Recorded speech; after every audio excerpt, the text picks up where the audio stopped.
We just need to shoot a quick intro. Okay. So, no, you stay. Okay. You don't get off the hook yet. What do you think? Because we just jumped into conversation, which was great. Oh. That's how good the conversation was. Okay. We didn't even intro the podcast.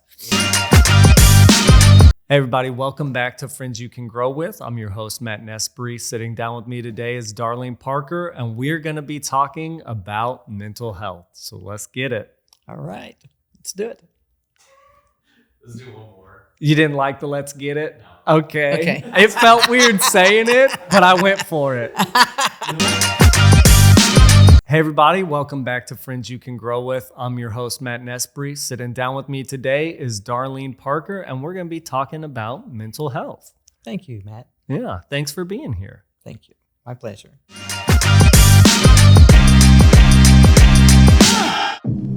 I am a huge listener. Okay. A huge listener. And I'm a facial person. I like eye contact. Mm-hmm. And so all those things are important to me when I see people. Yeah. And it helps me understand where they're coming from. Yeah. And so as the years went by and I did certain things, well, first I entered the medical field, first of all, and I became a medical technologist. Okay. In the lab, in the hospital. Mm-hmm. And I wasn't satisfied there, and then I got introduced to in the counseling field, and I thought, I kind of like this. Mm-hmm. And then when I went back to college, my professor, who was just ideal, and we talked, and he said, why don't you go this route? Yeah. And so I did, to make a long story short. And I pursued it, and I thought, oh my, yeah, this is it. This is it. This is it. And then I got invited. I was at ORU at the time. Okay. And so I got invited to go on a mission trip to Nigeria. Uh-huh. And so I went to Nigeria for 4 months. Okay. Wow. Talk about 4-month mission transform your life. Yeah. I would encourage anybody who's never been on a mission trip, go. Yeah. It'll change your life. Yeah. Yeah. And it was during those 4 months that you kind of Yes, got a confirmation I really that leaned this is toward it. that. Yes, more and more and more. And so then I came back and then I pursued it. And the next thing you know, I was doing counseling in the church that I was attending at the time. I was in private practice. Yeah. I was employed at the local hospital in the psych unit. Okay. And working with a team of psychiatrists and other therapists. Okay. And so the story just went on and on and on. And the Lord was so gracious to open the door here and there. And so I got exposed to a lot. And of course, when you pursue something of that nature, I'm a firm believer in that you need to be careful what you read. Mm-hmm. As far as books go, oh, this sounds really good. I think I'll read this. Yeah. You better be careful. Yeah. And of course, as my relationship with God grew, so did my interest in what I read and how it lined up with the Word of God. Does this really line up with it? No, I don't see that. Mm-hmm. Not yet. Yeah. Maybe I will later on. That can happen. And so one thing just led to another, and the Lord opened the door here and there, and I just kept at it until 16 years ago. Wow. And unfortunately, I retired due to an accident. Okay. And I thought, that's okay. It's time. Yeah. And so, because I had prayed about it and the door didn't open up. So I thought, it's good for a sabbatical. Yeah. Because unfortunately, being who I was and the type of person that I am and still am today, is I have a tendency to overcommit. Mm. And so when you're a therapist, a counselor, a coach, whatever you're calling it, that you have a tendency, if you're not careful, to overcommit. Mm-hmm. And the reason for that being is the compassion and the care that you have for other people. Yeah. And the other thing is you can't say no. Yeah. Oh no, I can't say no. No, yeah, I'm free at 3:00 today. Yeah. Yes.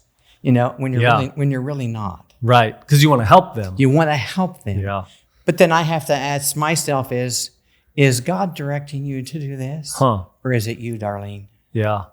And so you have to find that out, I think, yourself. Yeah. What were you originally going to ORU for? It was actually, I obtained a degree in teaching. Okay. Became a certified teacher. Okay. In education. And then I actually obtained a business degree and an education degree. Okay. And 2 masters. Wow. Okay. And 18 hours of doctorate.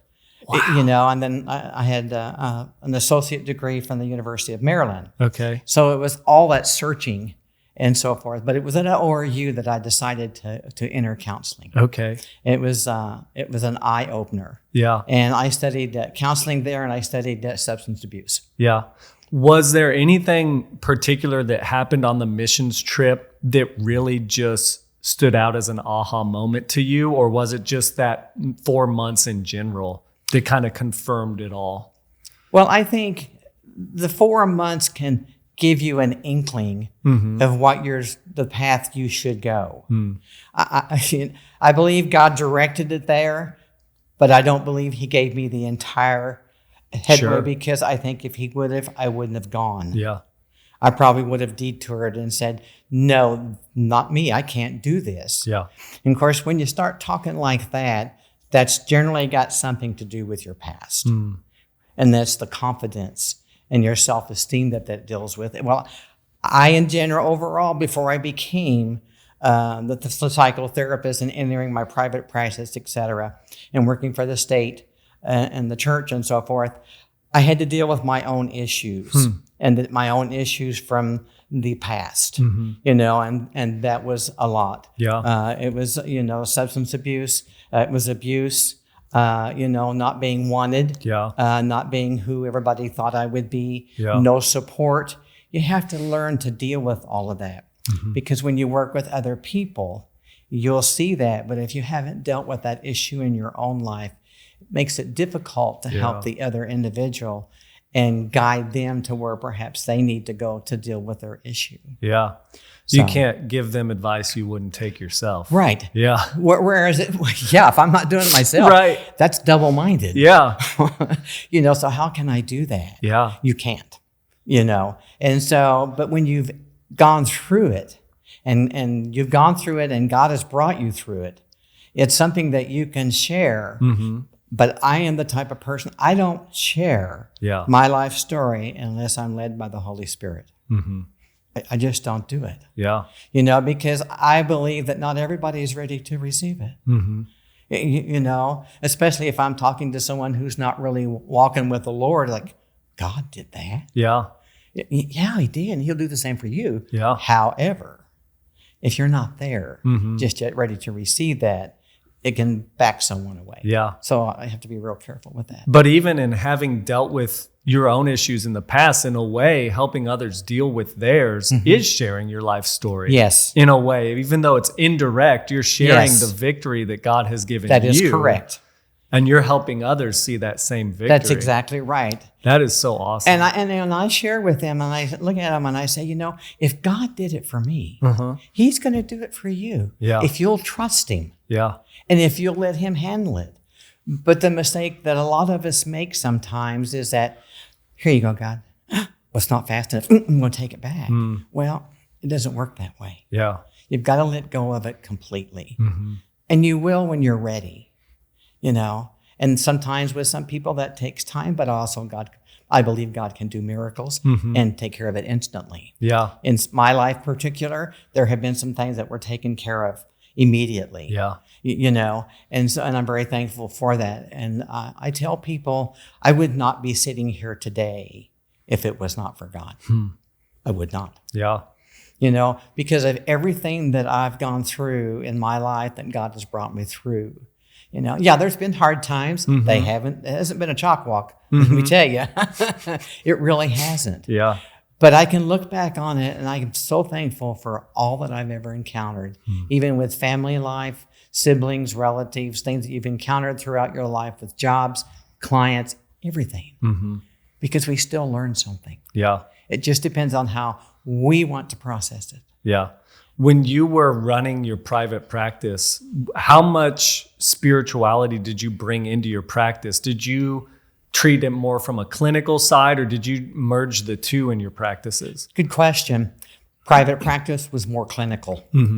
And just like at the hospital, This definitely was, except I will have to say, at the group that I taught on the adolescent side, we were doing a substance abuse program, and the adolescents was having trouble with the 12 steps, which we're all familiar with. Yeah.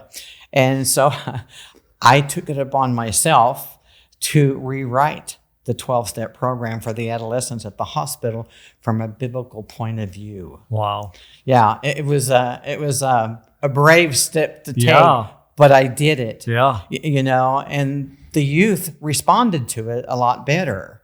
And as a result of it, it was approved for me to do.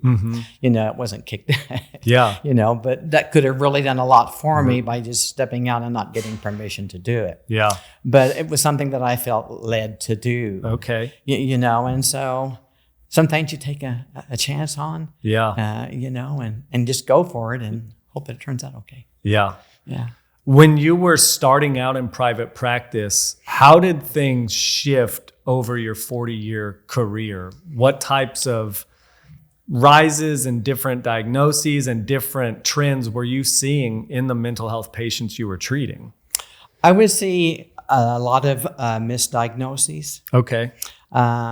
Sometimes I would see something that the psychiatrists missed, and that I would see in maybe a session with a client. And I wasn't quite sure if I should question the psychiatrist or not. And so I talked to a peer, and I approached the doctor, and I've told him my findings, and just wanted him to know.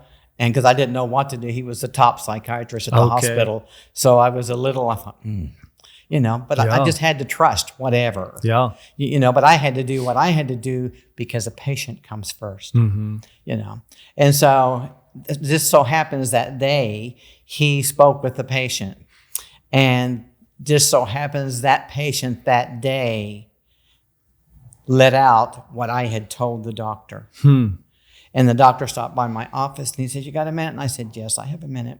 And he said, "What you told me is true. I have changed the patient's medicine." I go, "Really?" I go, "What's the diagnosis now?" Just so happens that, the long and short of it, the diagnosis was schizophrenia.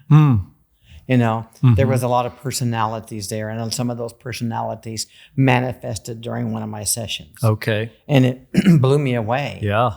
And so I brought it to his attention, and he witnessed it also. So it's just, those are all key things that you watch for, because you never know. And knowing a little bit about each of those areas as therapists, coach, or counselors, whatever, just knowing a little bit about it, because we're not doctors. Yeah. We don't diagnose. But the information that we have can serve in identifying whether or not I can actually help this individual, or do I need to refer them out? So. Yeah. Because we were talking a little bit before we started recording. There does seem to be a rise in self-diagnosis nowadays. More than there was back then. Or definitely internet diagnosis. Well, that's a good point that you brought up. I have clients sometimes that come in, "Well, I searched the internet." I go, "You did what?" Yeah. "Why did you do that?" "Well, I came up with it." "What did you come up with?" "Did you know that's not healthy? You don't do that. That's what we have doctors for." But I think also that part of our issue as a society is that we've lost some of our confidence in our medical field.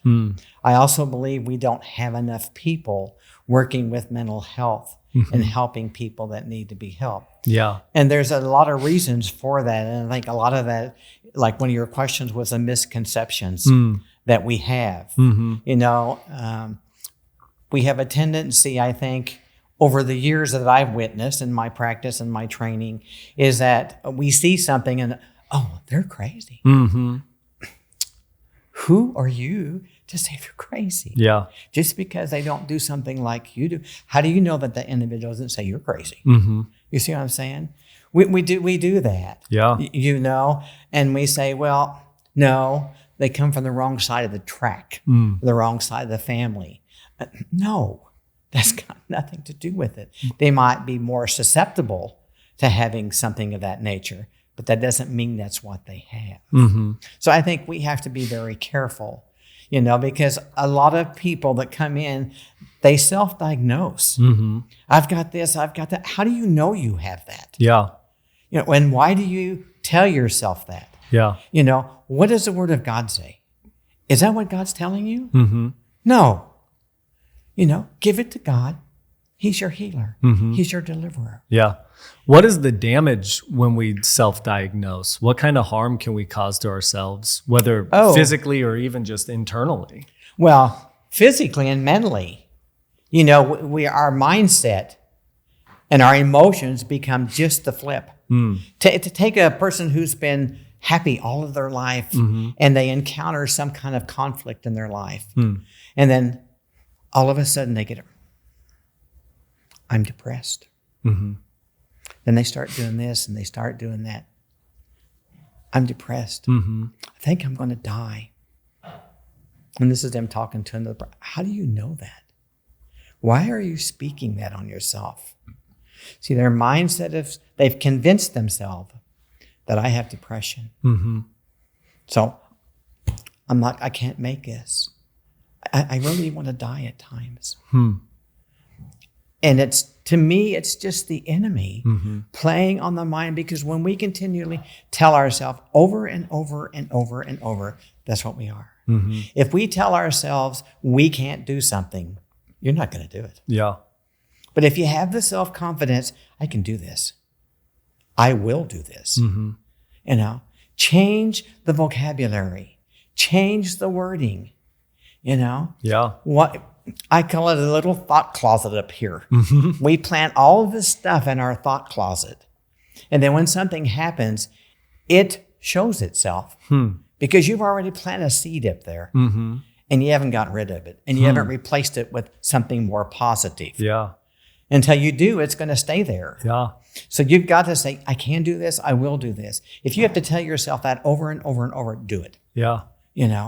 Because you can do it. Yeah. I didn't for years. I was also told for years growing up, you'll never do it. You don't have what it takes. And see, I have the type of personality. Okay, watch me. Watch me. Prove them wrong. That's right. Yeah. I'll prove you wrong. I'm the only girl, 4 brothers. I'll prove you wrong. Yeah. And by the grace of God, I did. Yeah. I was the only one who completed college. Wow. I was the only one who completed blah, blah, blah. Yeah. A lot of college. And yes, probably too much, And so, but I give God all the glory and honor for that. It was more beneficial to me, I believe, in my life and the healing process and cutting loose of all the other stuff and replacing it with more positive stuff. And I think we have to be on a road that does that. Yeah. And we have to be able to catch that.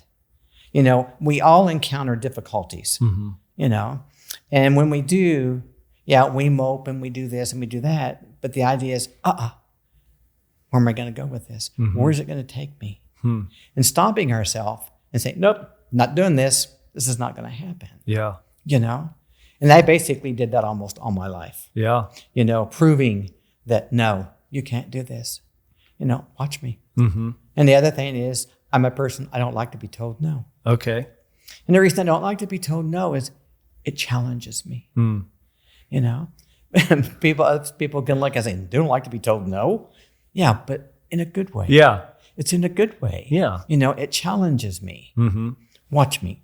I'll change this. And I usually do. Yeah. So I've learned something from that, or how to approach another situation. Yeah. So when I learned that, I pass on to a client with a similar situation, the same tool. Yeah. You see? Yeah. So I love that you call it a thought closet, because to me, the picture I get is like when I go to my closet and I put on an outfit, and we can often put on the words we say about ourselves. Yes. And they totally affect how we view ourselves. But the Bible tells us that we should put on a garment of praise.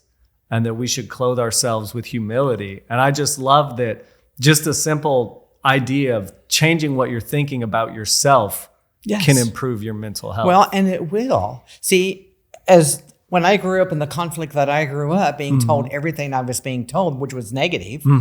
Now, when I got older as an adolescent, I could have chosen at an adolescent, well, I'm no good anyway, so I'm going to do this, and I'm going to do this, and I'm going to do that. Yeah. Because I'm no good anyway. Yeah. I've got no purpose. Huh. You know? But then one day a missionary came to the church, and I was 16 at the time, you know, and the message that he brought forth, and I thought, I'm going to be a missionary one day. Watch me. Well, that didn't happen until I was 30-something, but that's okay. Yeah. You know, and so, but the seed was in here, you know, and so it took time for it to grow and to be exposed to different things. But we all have the capabilities with the right encouragement, with the right friends and people rooting for us and encouraging us. We all can overcome. Yeah. You know, I'm a firm believer in that. Yeah. You know, and if you're going to take no for an answer, then I can't help you there. Yeah. And I can't do it for you. Yeah. You know, you've got to do it yourself with God's help. Yeah. You really do. So. Yeah. And we are living in an age where we have the benefit of, I feel like mental health, some of the stigma has started to fall off of it, especially in the church side. Yes. Used to be this podcast would never happen, not just because podcasts didn't exist, but we didn't talk about mental health in church. Yeah. I am so excited to see that. Yeah. And the workshops that we've had, oh my word, it's so good. And they're so right on, you know, that I've had a couple people come up to me and say, because of the podcast, blah, blah, blah. Yeah. You know, and so that's good. It's once again, it's the seed being planted. Yeah. It also helps people to take a look at their life and say, what do I need to change? You see, just because we have a problem doesn't mean we have a mental issue. And that's the other mistake I think we as adults make. Yeah. You know, not everybody walking around has a mental issue. Yeah. And if they do, it could just be minor. Okay. Maybe it's depression, and they've been depressed for 6 months. That doesn't mean that they've been stuck with that for the rest of their life. They're in a jam. Yeah. They need to know how to get out of it. Yeah. And what's causing them to stay right there. Because if you're still wrestling with this and that and the negative, well, there's your conflict right there. And everything that happens, if you take it on, what you're doing is adding all this negative stuff to your thought closet, and you just need to clean it out and fill it with the Word of God and more positive stuff. Yeah. You know. How do people know when they should seek out help from a psychologist, psychiatrist, a counselor? What are some good signs that someone is at a point where maybe they can't handle it just on their own? Yes. Well, if you can admit it. Yeah. It's like a drug addict. A drug addict or an alcoholic most generally will not recover until they've admitted and hit rock bottom. They can try it, but unless they've hit rock bottom, the chances of full recovery can be slim in some cases. Why do you think that is? Because of our mindset, the other issues in life that we have to deal with. I can approach that from my own personal standpoint of view of having to deal with a substance abuse. You know, things have to come into our life, and I did it for pleasure to say, this is who I am. Yeah. Watch me, so I'm going to indulge in this. Yeah. Yeah, I did all right. A little too much. Yeah. You know, and you have to be able to see what that's doing to you. And if you can't see what that's doing to you, you're going to keep on going. Yeah. Because you don't see a problem. No, you don't see a problem, you see. But it took almost something taking my life for me to see that. And I know that I know that I know that it was God who saved me. We were living in Europe at the time, and we had a party at our home, and we were having a good time and enjoying the substances that we had. You know, and I went to take a friend home at 2:00 in the morning. And I took my Mercedes Benz, and we were driving down the Autobahn, no speed limit. Yeah. You know, so I was clocked at doing 205. Oh my gosh. Highly intoxicated. And I rounded a bend on the Autobahn. And I didn't know what I was really doing. I shouldn't have been driving, and I know that. And I saw a bend up ahead, and the there was no place else to go. And the next thing I knew, I went, and the car, according to the police report, the car, the wheel, they saw the steering wheel turn, and it went like this. The car turned. My hands were in the air. Now, you tell me who that was. Wow. And they told me that if I'd gone over the embankment, I probably would have died. Wow. Huh. And there was hardly a scratch down my Mercedes. Wow. That was God. Yeah. That was the last time I used. It's been 42 years. Wow. Yeah, I will never forget it. Yeah. Because I had another individual with me. Yeah. I could have killed that individual as well as myself. But God saw otherwise. Nope, not time. That was the last drink. I immediately went home. It made such an impression on my mind that when the police brought me in, my husband at the time said, "What are they doing with you?" I don't recall anything except for what the police report said and what he told my husband. But the next day, I had told my husband, I said, "Everything goes. Get everything out of this house. I will not do that again." And I didn't. Wow. So it was a mindset. It depends on what happens to you. I could have died that night and left 2 small children without a mother. Yeah. And I think about that. No, that wasn't fair. And that's what drew me into studying substance abuse. Because and not only that, but I came from a strong history of drugs and alcohol. And so I knew the risks were pretty high. And that's the other thing, that people need to realize. If you come from a background of that, you're more apt to indulge or try in something of that nature than if you don't come from a background of that, unless you just say, "I want to fit in and let me try it." And then you can get hooked on it, of course. Yeah. But I think all of our other issues in life can be the same way. Are we ready to deal with it? Are we ready to let go of it? Yeah. So it's just a matter of time. Yeah. And admitting that it's time to seek something out. And it's hard to admit. And it's called pride. I don't want anybody to know this. Well, that's fine. You don't have to tell everybody. Yeah. Only who you choose to. Yeah. But I think everyone who has problems in their life, you need somebody to talk to. You need somebody that you can trust and confide in. We all need that, whether you've got an issue or not. But I believe we all have issues, what we're working on. We will till the day we die. Yeah. And be with God. Yeah. And so it just depends on what we're going to encounter. Yeah. Why do you think when it comes to particularly mental health issues, we're less likely to seek out help? If I am experiencing health issues with my heartbeat or feeling sick or tired all the time, I'll go to the doctor. But with a mental health issue, why do you think we're less apt to do that? Pride. Same thing, pride. Pride. It's pride. I don't want anybody to know that. Not only that, but women are more apt to go to the doctor and men are not. And I think that's nothing against men. And I'm not biased and I'm not prejudiced, but it's a proven fact.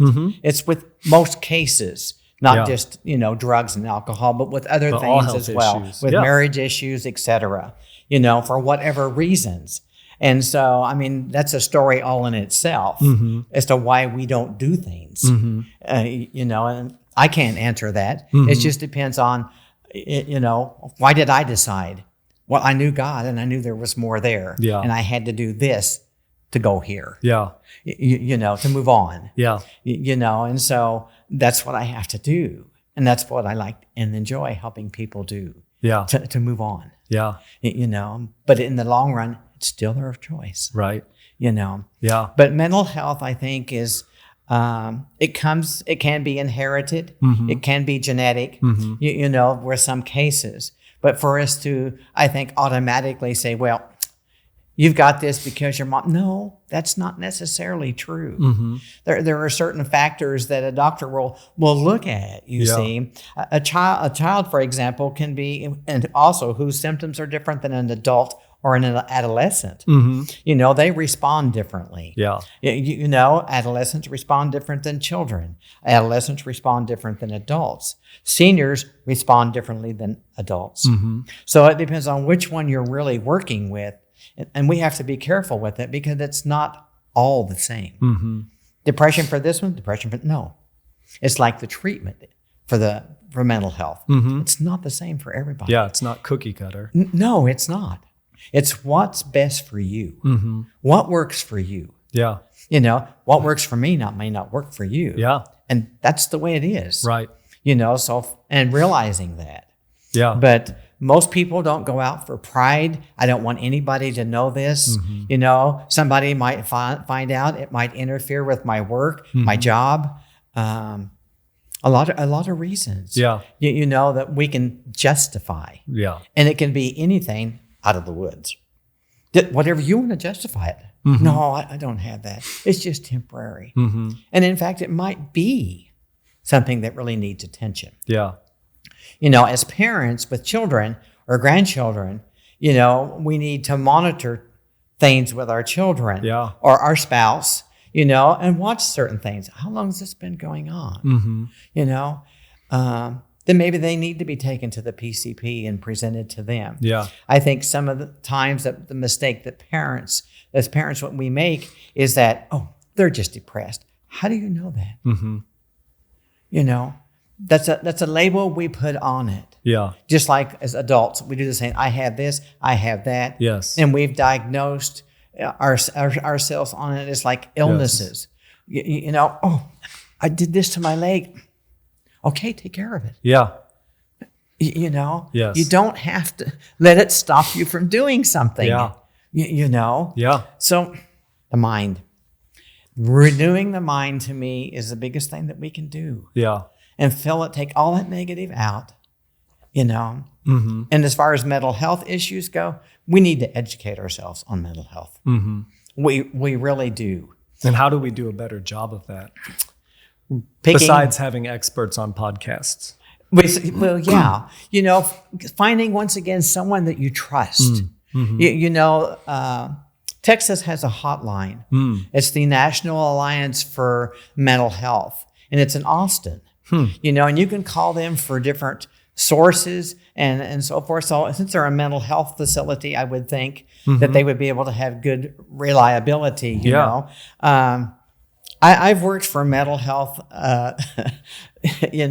issues in the past. Yeah. And so I'm very reluctant for that. And the reason being is that, I question. Yeah. And that's, and when I question something, then I'm on the look to find out for myself. It's the same way with when you have emotional problems, mental issues, medical problems, really, errors are made. Misdiagnosis of mental health is done. When I was working at the hospital, I saw a number of cases of that, and it broke my heart, because we treat that differently. And then and we have to stop and think, what have we done to that individual? We've given them this drug, and this drug, and they didn't need it. So that affects our mind. Certain drugs do. Yeah. And so what have we done? We don't ever know unless we come across that individual again. Yeah. You see, and I was fortunate enough to witness that. When I was working at the hospital, his name was Marcus. When I saw him at the hospital, he was 17 years old. And he had a misdiagnosis. And I saw him one day, and he was just sitting there like we're talking right now. And all of a sudden, I had a check on my spirit. I go, something's wrong here. He's not acting right. And all of a sudden, he jumped up off the couch, and there just happened to be an empty chair right over here by the window. We were on the 8th floor. And if you can visualize, he picked up that chair and he threw it at the window, and the window broke. And I froze.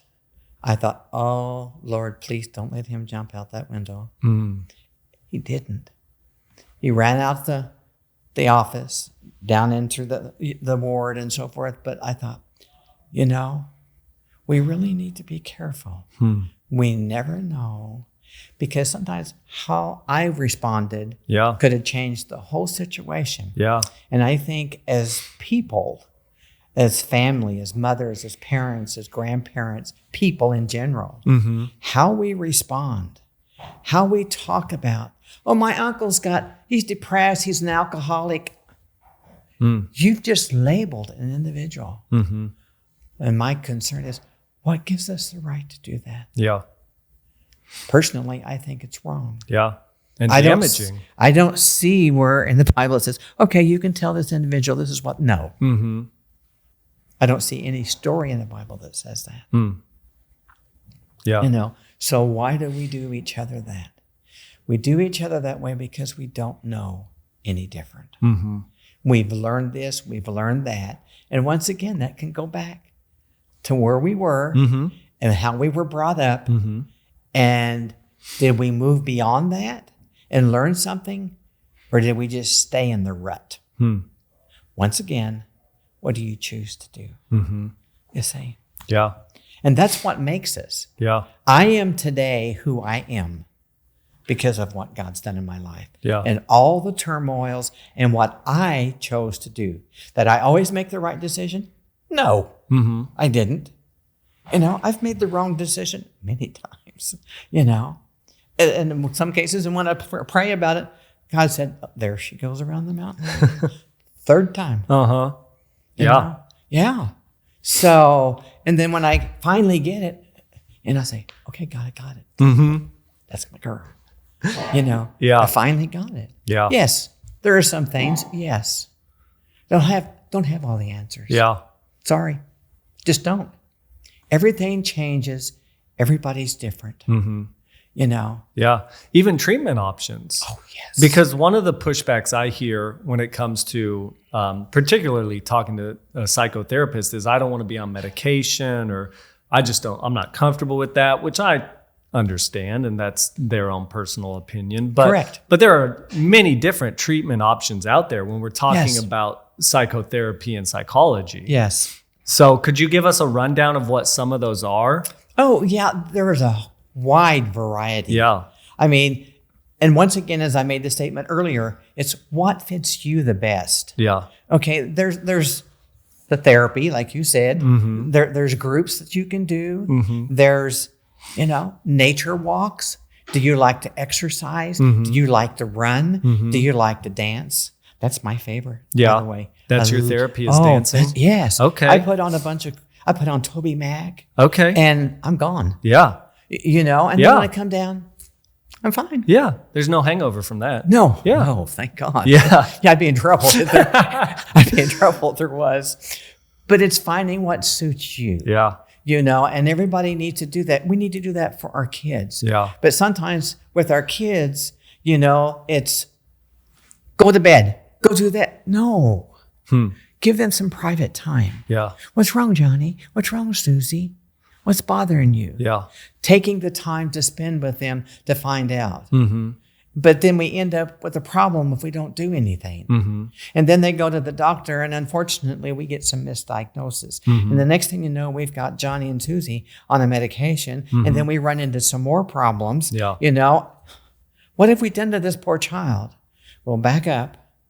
We've got a parent who didn't have time for whatever reason, And then you have parents who go overboard. Yeah. And they go into the doctor. Well, they've got this, and this. Well, we all know a doctor will go by what you tell them. That's how they base a diagnosis. That also applies in the mental health. It's the same way. If you go in there saying, I'm having this, I'm having that. Okay, he's going to go what he knows that's in that DSM-5 or whatever it is by now, And so we're going to label and we're going to prescribe. Now, that individual may not take that. Maybe it's a matter of cutting back on hours, overworking. What do you do for fun? Yeah. whether they're a Christian or a non-Christian. Yeah. If they're a Christian, are you doing this? Are you doing that? Mm-hmm. If you're not, why not? Mm-hmm. I encourage you to do so. It'll change your life. Yeah. If you put this first. Yeah. You know, I guarantee you, he'll never fail you. Right. Yeah. You know, so it's right there for the taking, you know. So, and once again, a person you can talk to that you trust. Yeah. And I mean trust, not someone who's going to go say, did you hear about so-and-so? No, let's gossip. Mm-hmm. No, you have no right to do that. Yeah. You know, and so finding people that you trust. Mm-hmm. You don't have to be alone in the situation. Yeah. You really don't. You shouldn't be alone in this situation. In a lot of situations, you shouldn't be alone. Yeah. That's why our suicide rate is so high. Yeah. It's because too many people are alone. And isolating. That's right. Because again, it goes back to I don't want people to know I'm struggling with this. That's correct. I don't want to bother them. So I'm going to isolate. Key word, I don't want to bother them. I was very guilty of doing that.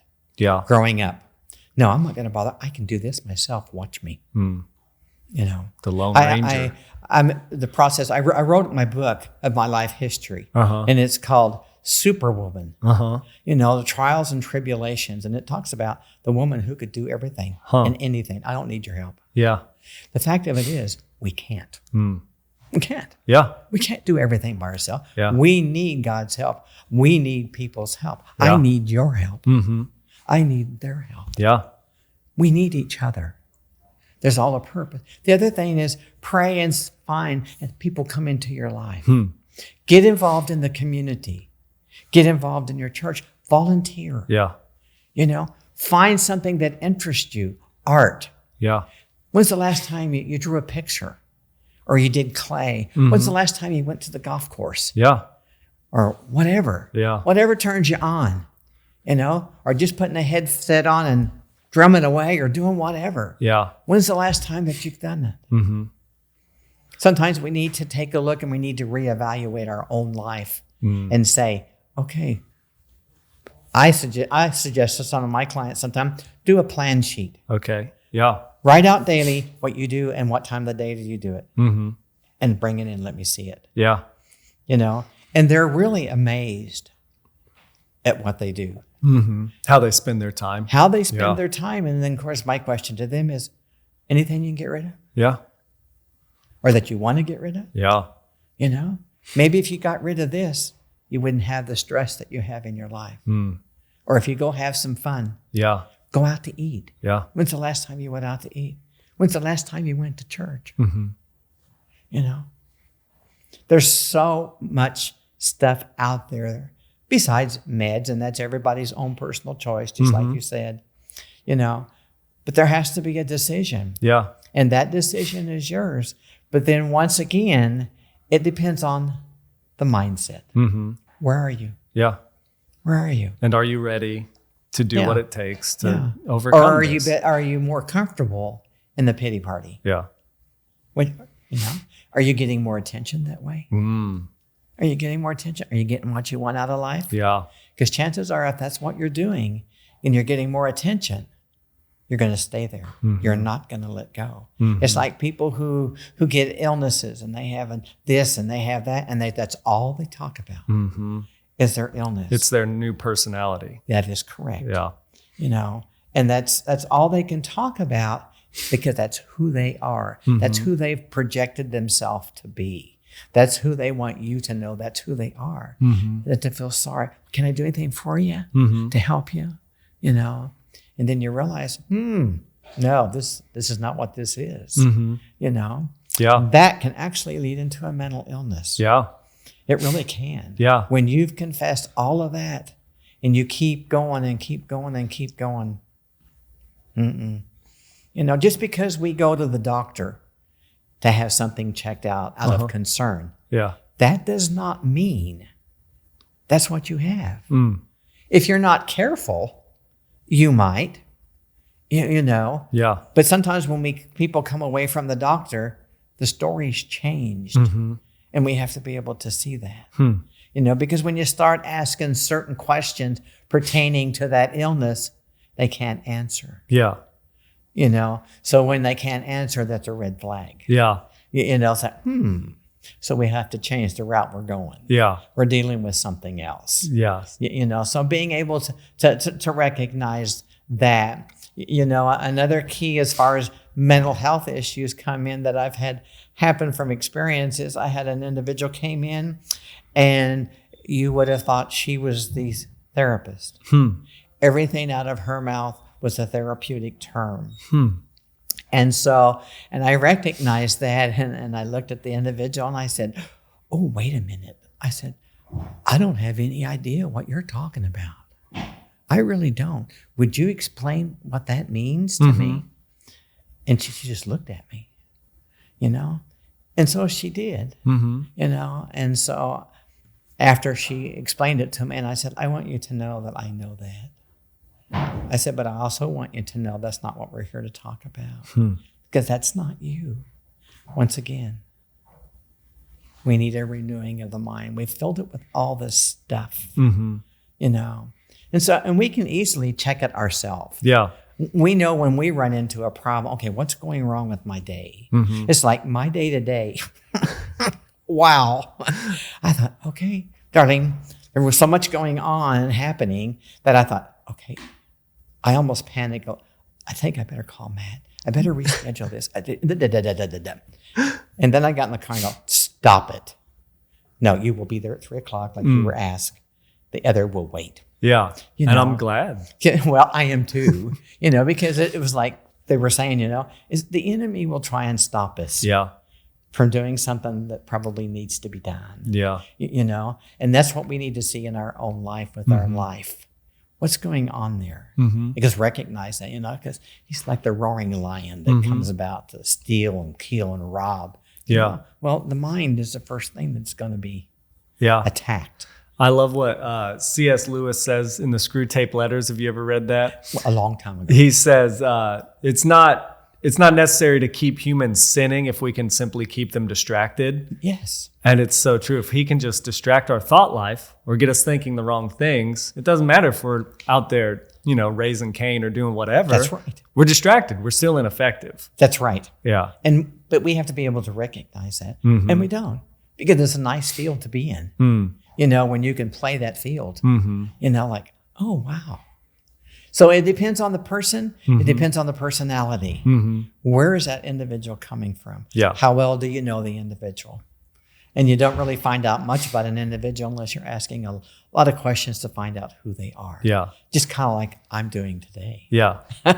Because counseling and therapy is a lot different than just going to see your primary doctor. Heavens, yes. There's a big difference in therapy. You don't just tell them the symptoms and they give you a solution. There's a lot of back and forth. Yes, yeah. that is a big difference. Yeah. And people have to realize that, that there is a difference. Yeah. But it's good. It's nice to step down from being a psychotherapist to being a counselor. Yeah. It was a learning process. Yeah. It was difficulty at first because my mind goes, that way. Yes. And there's not really anything wrong in that. No. It's still there, but it gives me a red flag. And a lot of times I've come out and reworded it differently and hit the jackpot. Yeah. So if you know how to, I guess, manipulate it and find out how to reword that so it doesn't come out in a term like that, because I'm definitely not diagnosing. Yeah. That's not my field. That's not your job anymore. No, it's not my job. It wasn't my job as a psychotherapist either. Yeah. It was just my job to call attention to what I saw different from what the doctor saw and to ask him. Yeah. Because that's the area that I work in. If I see this and I'm working this area, I'm not going to help this individual work in that if I'm off base. Right. So you have to learn that. Yeah. It's the same way with the difference between a therapist and a counseling. It's nice to have the knowledge and so forth, but it's handled a lot differently. Also, ending from a biblical standpoint of view is also adding it a little bit differently, and helping people to understand how the Word of God can actually help you if you let it. Yeah. It can be very beneficial. Yes. It can be very calming. Yeah. I tell people, I say, You don't have to quote the whole entire Bible unless you want to. Mm-hmm. But when you run into a situation, even if just a few words come out, speak them. You know, do that. Yeah. Help yourself. It'll also change what's up here. Yeah, in your thought closet. Yes. I love the thought closet. That. I'm going to start using that. Yeah. I have to admit where I got that from. Billy Hunt taught a series about 2 years ago. Okay. And it was called Me, Myself, and Lies. Oh. If you guys haven't taken that sounds like a Billy Hunt title. Yes. Well, if you can get a hold of the book, I'll tell you what, it's an eye-opener into anybody today if you're honest with yourself. Okay. Yes. That is good. Me, myself, and lies. Yes. I don't recall Jennifer or someone, I forgot. Huh. But anyway, okay. I've used it with some of my clients, and it's really been an eye-opener. Yeah. But you really have to be totally honest, you know. And the book shows you ways that you can deal with things if you want to, or come up with your own, you know.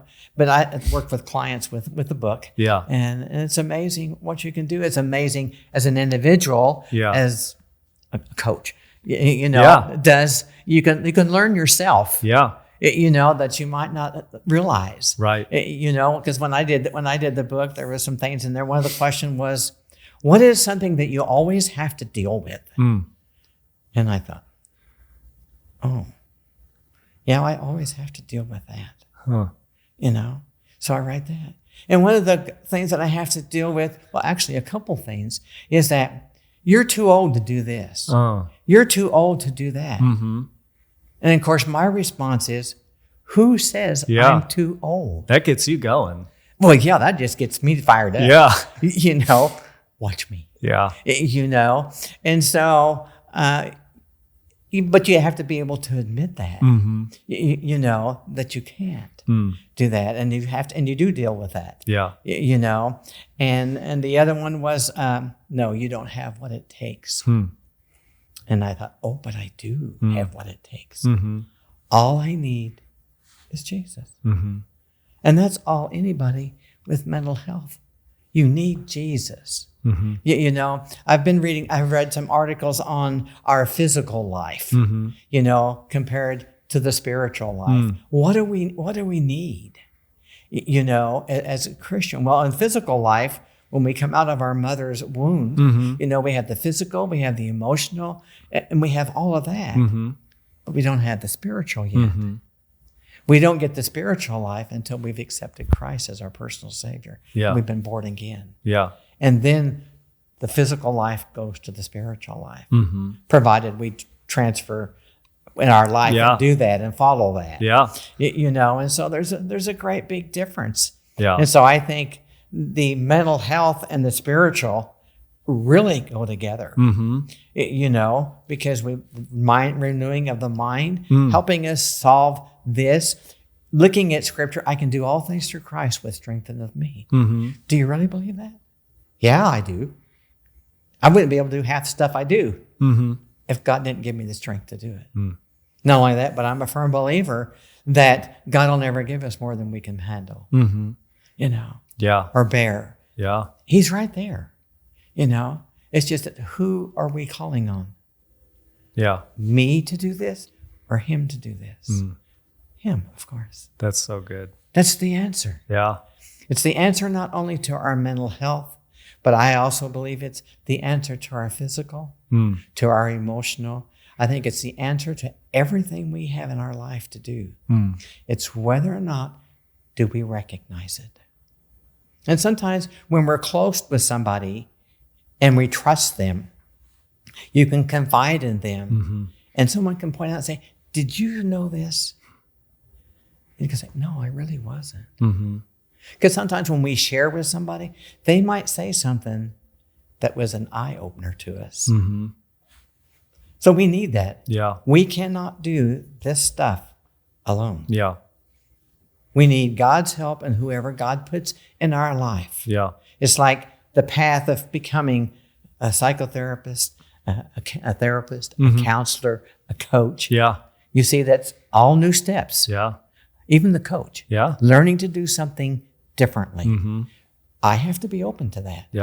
I really do, because it's different from way back over here. Mm-hmm. And that's good, because I'm learning something new. Yeah.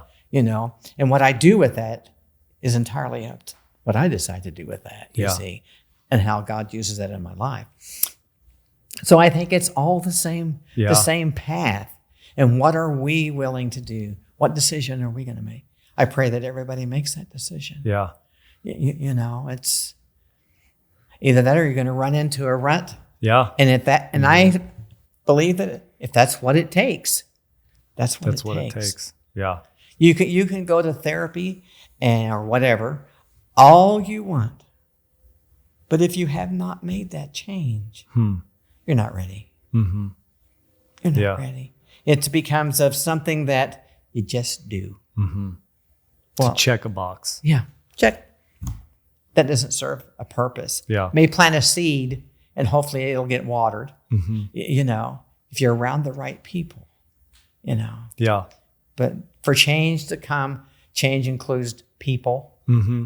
what you do, what you say. Mm-hmm. It includes everything. Yeah. Wow. It's work. Yeah. It's work. So it's not easy work. No. Yeah. Why would it be? I mean, should it really be? No. And look at the insight that we gather. Yeah. If we allow God to show us the insight of spending that time with Him. Yeah. He can show you things that you just didn't know was there. Yeah. If you allow Him. Wow. Man, Darlene, this has been such an amazing conversation. Thank you very much for being a part of Friends You Can Grow With. And thank you for joining us. We hope you'll come back next time and join us for Friends You Can Grow With. Bye.